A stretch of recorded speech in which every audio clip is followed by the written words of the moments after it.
بسم اللہ الرحمن الرحیم۔ آج کے ویڈیو لیکچر میں 8ویں جماعت کے طلباء و طالبات کا خیر مقدم ہے۔ مضمون اردو ہے، عنوان للدت، اور آج کا ٹاپک بھی یہی ہے۔ پہلے بچوں، پچھلا ویڈیو لیکچر آپ کو یاد ہوگا، میں نے آپ لوگوں سے کہا تھا کہ للدت ایک نیک خاتون تھی، لیکن اس کے سسرال والے اس کے ساتھ برا سلوک کرتے تھے، خصوصاً اس کا شوہر اور اس کی ساس۔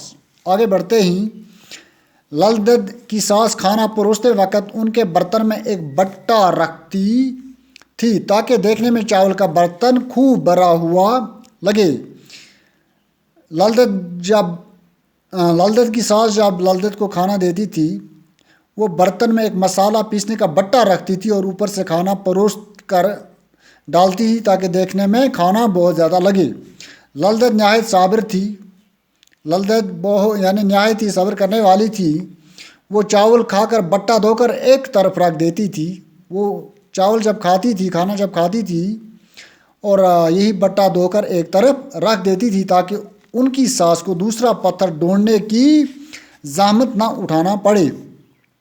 کسی طرح سے للدت کا یہ شعر ان کے سسر کے کانوں تک بھی پہنچا تو انہوں نے اس کی تحقیق کی اور للدت کا بیان صحیح ثابت ہوا۔ یعنی کسی طرح للدت کا یہ شعر جو اوپر بیان کیا گیا ہے، یعنی میڈا پکے یا بکرا للدت کی قسمت میں، تو وہی بٹا ہے۔ جب یہ شعر للدت کے سسر کے کانوں تک پہنچا تو اس نے تحقیق کی اور للدت کا یہ بیان سچا ثابت ہوا، یا للدت کی یہ بات سچی ثابت ہوئی۔ للدت نہایت صبر سے سسرال والوں کی زیادتیاں برداشت کرتی رہی، لیکن آخر کار ان کے صبر کا پیمانہ لبریز ہو گیا۔ یعنی جب صبر کرتے کرتے انہیں برداشت نہ ہوا اور انہوں نے گھریلو زندگی کو خیر باد کہا تو انہوں نے گھریلو زندگی چھوڑ دی اور ایک مست قلندر کی طرح جگہ جگہ گھومنے لگی۔ ایک مست قلندر درویش کی طرح جگہ جگہ وہ گھومنے لگی۔ ایک بار وہ نیم برہنہ حالت میں، یعنی جسم پر اس نے آدھے ہی کپڑے پہنے تھے، آدھے جسم پر اس نے کپڑے پہنے تھے، اس حالت میں وہ کہیں جا رہی تھی کہ کہیں دور سے حضرت امیر کبیر میر سید علی رحمۃ اللہ علیہ ہمدانی آتے ہوئے دکھائی دیے۔ تو اس کی نظر، یعنی للدت کی نظر امیر کبیر پر پڑی۔ امیر کبیر چونکہ ایک بہت بزرگ آدمی تھے، ایران کے رہنے والے تھے، شہر ہمدان کے نام سے انہیں پکارا جاتا تھا۔ جب للدت کی نظر ان پر پڑی، للدت کو اس حالت میں حضرت امیر کبیر رحمۃ اللہ کا سامنا کرنے میں شرم محسوس ہوئی۔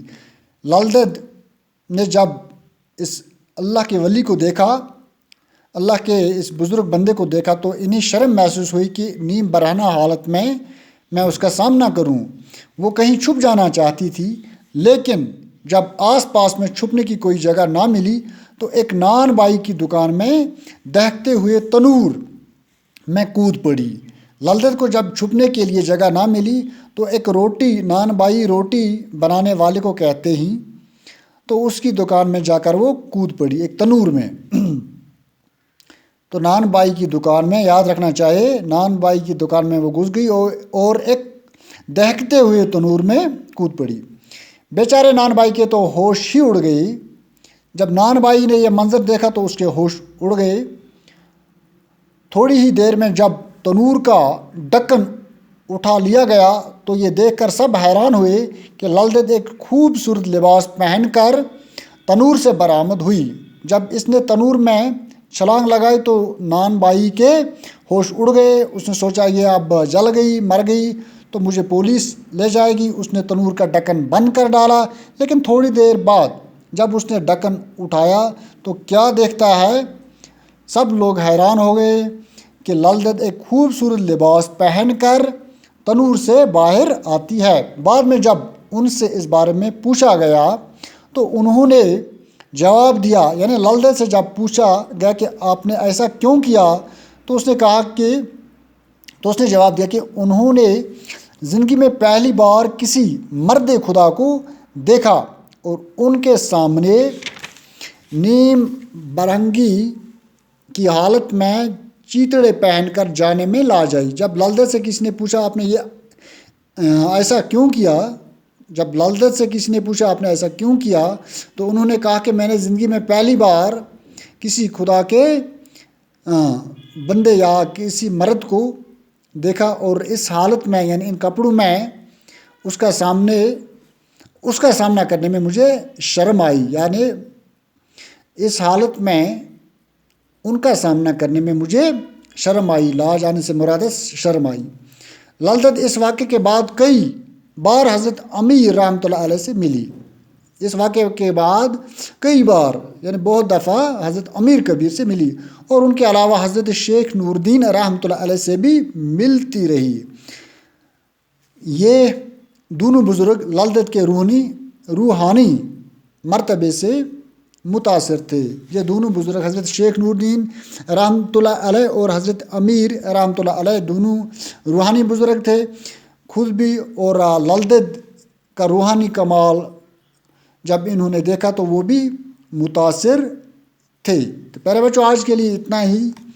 مجھے امید آپ لوگوں نے اچھی طرح سے سمجھا ہوگا۔ کچھ لفظ معنی ہی جو آپ کو سمجھنے میں مدد کریں گے۔ لفظ معنی: ضرب المثل، وہ جملہ جو مثال کے طور پر بیان کیا جائے، کہاوت بھی کہتے ہیں۔ بے ساختہ، اس سے مراد ہے فوراً۔ بٹا، مسالہ پیسنے کا فتر۔ لاج، اس کے معنی شرم۔ متروک، ترک کیا ہوا، چھوڑا ہوا۔ تو آج کے لیے اتنا ہی۔